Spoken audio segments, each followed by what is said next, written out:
Hi all, അസ്സലാമു അലൈക്കും. Welcome back to Silna's kitchen. ഇന്നത്തെ റെസിപ്പി അടിപൊളി ടേസ്റ്റി ആയിട്ടുള്ള ഒരു തക്കാളിക്കറിയുടെ റെസിപ്പിയാണ്. ചോറിനോ ചപ്പാത്തിക്കോ ദോശയ്ക്കോ എന്തിൻ്റെ കൂടെ വേണമെങ്കിലും കഴിക്കാൻ പറ്റിയ നല്ല ടേസ്റ്റി ആയിട്ടുള്ള ഒരു തക്കാളിക്കറിയുടെ റെസിപ്പിയാണ്. അപ്പോൾ ഈ ഒരു റെസിപ്പിയിലോട്ട് കിടക്കുന്നതിന് മുമ്പായി എൻ്റെ ചാനൽ ആദ്യമായിട്ട് കാണുന്നവരാണെങ്കിൽ പ്ലീസ് ഒന്ന് സബ്സ്ക്രൈബ് ചെയ്തേക്കണേ. ഈ കറി തയ്യാറാക്കാനായിട്ട് ആദ്യം തന്നെ സ്റ്റൗവിലേക്ക് ഒരു പാൻ വെച്ച് ഫ്ലെയിം ഓണാക്കി കൊടുത്തിട്ടുണ്ട്. ഇതിലേക്കൊരു 80 ml കപ്പിൻ്റെ അളവിൽ ചിരകിയ തേങ്ങ ഇട്ട് കൊടുക്കാം. ഇനിയൊരു മീഡിയം ഫ്ലെയിമിലിട്ടിട്ട് ഈ തേങ്ങ ഒന്ന് വറുത്തെടുക്കുകയാണ് ചെയ്യുന്നത്. ഈ തേങ്ങ ഇനി ചെറുതായിട്ടൊന്ന് മൂത്ത് വരുന്ന സമയത്ത് ഇതിലേക്ക് കുറച്ച് കപ്പലണ്ടി ചേർത്ത് കൊടുക്കണം. ഞാനിപ്പോൾ ഇതിലേക്കൊരു 100 ഗ്രാം കപ്പലണ്ടിയാണ് എടുത്തിട്ടുള്ളത്. ഇനി ഇതും കൂടെ ചേർത്തൊന്ന് വറുത്തെടുക്കാം. കപ്പലണ്ടി ഒന്ന് ചൂടായി കിട്ടുമ്പോൾ നമുക്ക് അരച്ചെടുക്കാനും എളുപ്പമായിരിക്കും. തേങ്ങ വറുത്തെടുക്കുമ്പോൾ ഒരുപാടങ്ങ് മൂപ്പിച്ചെടുക്കണ്ട, ചെറുതായിട്ടൊന്ന് കളർ ചേഞ്ച് വന്നാൽ മതി. ഇപ്പോൾ തേങ്ങ കറക്റ്റ് ഒരു പരുവത്തിന് വറുത്തെടുത്തിട്ടുണ്ട്. ഈ ഒരു ടൈം ആകുമ്പോൾ ഇനി ഇതിലേക്ക് പൊടികൾ ഇട്ട് കൊടുക്കാം.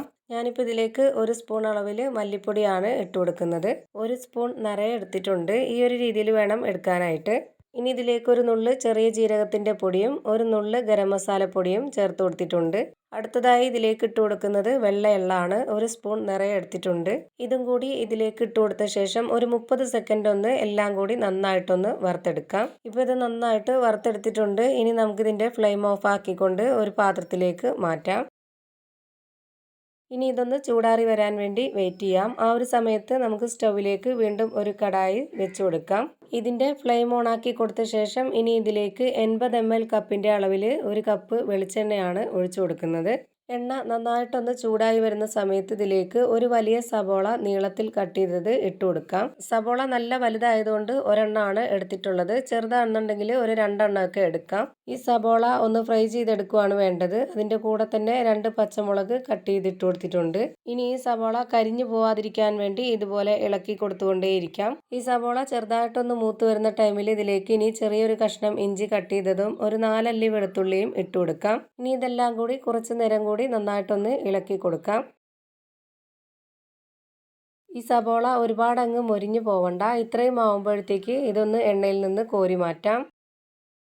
ഇപ്പോൾ ഈ ഒരു കടായിൽ നിന്നും മുഴുവൻ സവോളയും കോരി മാറ്റിയിട്ടുണ്ട്. ഇനി നേരത്തെ വറുത്ത് കോരി വെച്ചിരുന്ന ആ ഒരു തേങ്ങ കപ്പലണ്ടി മിക്സ് ചൂടാറിയിട്ടുണ്ട്. അതൊന്ന് അരച്ചെടുക്കാം. അതിനായിട്ട് ഞാനിവിടെ ഒരു മിക്സിയുടെ ജാർ എടുത്തിട്ടുണ്ട്. അതിലേക്ക് ഇത് മുഴുവനായും ഇട്ട് കൊടുക്കാം. ഇനി ഇതിനോടൊപ്പം തന്നെ ഫ്രൈ ചെയ്ത് മാറ്റി വെച്ചിരുന്ന ആ ഒരു സബോള കൂടി ഇതിലേക്ക് ഇട്ട് കൊടുക്കുന്നുണ്ട്. ഇനി ഇതൊന്ന് അരച്ചെടുക്കാനായിട്ട് ഇതിലേക്ക് വെള്ളം ഒഴിച്ചു കൊടുക്കാം. ഞാനിപ്പോൾ ഇതിലേക്ക് 125 ml കപ്പിൻ്റെ അളവിൽ 1 കപ്പ് വെള്ളമാണ് ഇപ്പോൾ ഒഴിച്ചു കൊടുത്തിട്ടുള്ളത്. ആദ്യമേ തന്നെ ഒരുപാട് വെള്ളം ഒഴിച്ചു കൊടുക്കാതെ ഈ ഒരു കുറച്ച് വെള്ളത്തിൽ നല്ല പോലെ ഒന്ന് അരച്ചെടുക്കുക.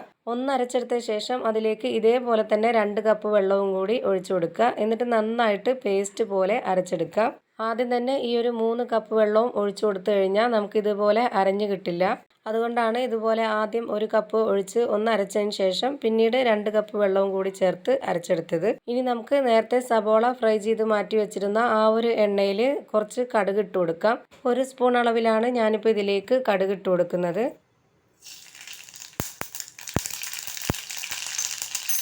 കടുക് നല്ല പോലെ പൊട്ടി വന്നതിന് ശേഷം അരച്ച് വെച്ചിട്ടുള്ള ആ ഒരു മിക്സ് ഇതിലേക്ക് ഒഴിച്ചു കൊടുക്കാം. ഇത് മുഴുവൻ ഒഴിച്ചു കൊടുത്തതിന് ശേഷം ഈ ഒരു മിക്സിയുടെ ജാറിലേക്ക് കുറച്ചുകൂടി വെള്ളം ഒഴിച്ചു കൊടുത്തിട്ട് ഇളക്കിയതിന് ശേഷം ഒന്നുകൂടി ഇതിലേക്ക് ഒഴിച്ചു കൊടുക്കാം.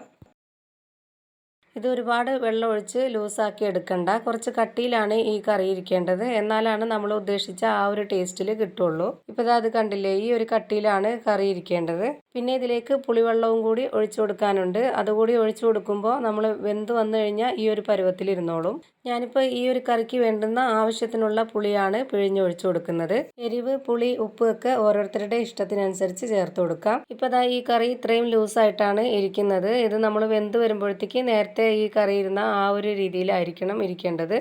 ഇനി ഞാനിതിലേക്ക് കുറച്ച് കറിവേപ്പിലയും 2 പച്ചമുളകും ഇട്ട് കൊടുക്കുന്നുണ്ട്. ഇനി ഇതിലേക്ക് ഒരു നുള്ള് മഞ്ഞൾപ്പൊടി ഇട്ട് കൊടുക്കാം. 1 സ്പൂൺ നിറയെ മുളക് പൊടിയും ഇട്ട് കൊടുക്കുന്നുണ്ട്.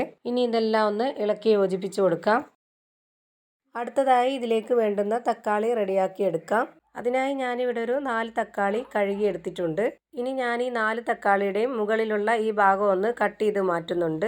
ഇനി ഒരു ഫോർക്ക് സ്പൂൺ വെച്ചിട്ട് തക്കാളിയുടെ ഈ ഒരു ഭാഗത്ത് നമുക്ക് നന്നായിട്ടൊന്ന് കുത്തി കൊടുക്കാം. ഇങ്ങനെ നന്നായിട്ടൊന്ന് കുത്തി കൊടുത്ത ശേഷം ഇതുപോലൊന്ന് കറക്കി കൊടുക്കാം. അപ്പോൾ ഈ ഒരു ഭാഗം ജ്യൂസ് ആയിട്ടിരിക്കും. അതിന് വേണ്ടിയിട്ടാണ് ഇങ്ങനെ ചെയ്യുന്നത്. ഇതുപോലെ തന്നെ 4 തക്കാളിയും ചെയ്തെടുത്തിട്ടുണ്ട്. ഇനി ഇതൊന്ന് മാറ്റി വെച്ചേക്കാം. ഇപ്പോൾ ഈ കറി നന്നായിട്ട് തിളച്ച് വന്നിട്ടുണ്ട്. ഇതിലേക്ക് ഇനി ആവശ്യത്തിന് ഉപ്പിട്ട് കൊടുക്കാം. ഇനി നമുക്ക് ഇതിലേക്ക് റെഡിയാക്കി വെച്ചിരുന്ന തക്കാളി ഇതുപോലെ ഒന്ന് കമിഴ്ത്തി ഇട്ട് കൊടുക്കാം. അപ്പോൾ ഈ തക്കാളിയുടെ ഉള്ളിലുള്ള ഭാഗമൊക്കെ ഈ കറിയിൽ ചേർന്ന് നല്ലൊരു ടേസ്റ്റ് ആയിരിക്കും.